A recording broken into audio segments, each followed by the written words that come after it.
तर आज आपण बनवणार आहोत राजमा.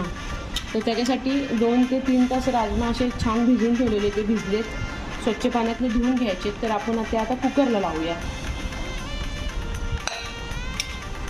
तर आपण राजमा कुकरमध्ये घेतलेला आहे सगळं टाकून. तर आता आपण 4 ते 5 शिट्ट्या काढून घेऊया त्याच्या. तर इथे आपण राजमाच्या फोडणीसाठी 2 कांदे घेतलेले आहेत, 1 टोमॅटो, कोथिंबीर, 2 ते 3 मिरच्या घेतलेल्या आहेत. इथे 2 तेजपत्ते घेतलेत, 1 दालचिनीचा तुकडा आणि 2 मिरच्या घेतलेल्या आहेत. हे वाटण आहे भाजलेलं, कांदा, खोबरं, लसूण.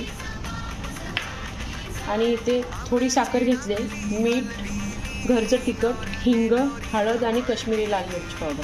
तर चला सुरुवात करूया. कुकरची शिट्टी झालेली बघूया राजमा शिजलाय का नाही.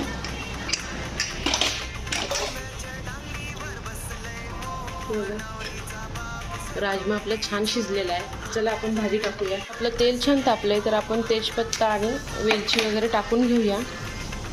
आता कांदा टाकूया लगेच. हिरवी मिरची टाकूया आणि कांदा छान भाजून घेऊया. तर इथे आपला कांदा पण छान भाजून झालेला आहे. आता टोमॅटो टाकूया. थोडासा कोथिंबीर टाकायचा आहे आणि छान टोमॅटो भाजून घ्यायचा आहे कांद्याबरोबर. ते आपला कांदा आणि टोमॅटो एकदम छान मऊ भाजून झालेला आहे. आता याच्यात मसाले टाकूया. मसाले छान परतून घ्यायचे.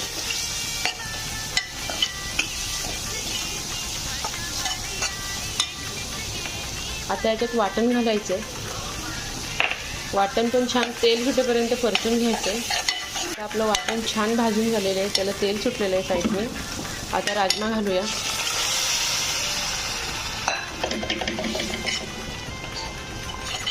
छान मिक्स करून घ्यायचं.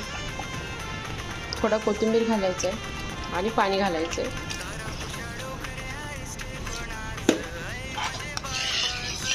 त्याला एक छान अशी उकळी काढून घेऊया. तर बघा, मस्त अशी आपली राजमाची भाजी तयार आहे. कोथिंबीर टाकूया भरपूर असं.